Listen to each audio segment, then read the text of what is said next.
On the day we arrived, I thought I saved her life. Dad drove slowly into Marwood Forest, home of Leisure World, Europe's biggest sports holiday complex and, in my opinion, most colossal pit of hellfire. "We just need to get away, Daniel," he said. "It's only for a week." "A week?" I said, shaking my head. "It's not so long," he said. "We need some proper time together." Time.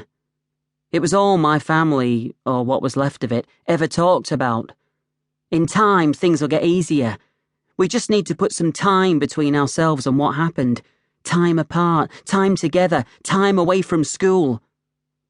"Besides," Dad said, smoothing his tracksuit top, "it's somewhere we can get healthy."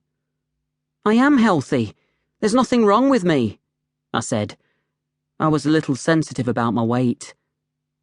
Dad did that thing where he puts his head back and then rubs his hand down the stubble on his neck.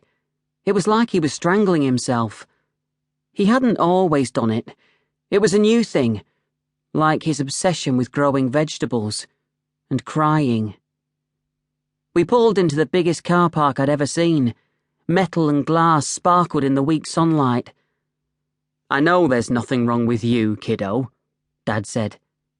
"It's me." We got out of the car and started unloading our bags. Motor vehicles had to be left outside the complex. The brochure said that we would be transferred to our cabin in an electric carriage. I could see one of them waiting by the welcome hut. It was an oversized golf buggy. "I just think we need to get out in the fresh air. There's no air in our house," Dad said. "There's no TV in our house," I said, and then wished I hadn't. It was true that Dad hadn't replaced the TV, but I was the one who'd destroyed it. We began walking towards the electric carriage. Dad gripped his sports bag so tight that the blood drained out of his fingers, making the sprouting hairs look darker.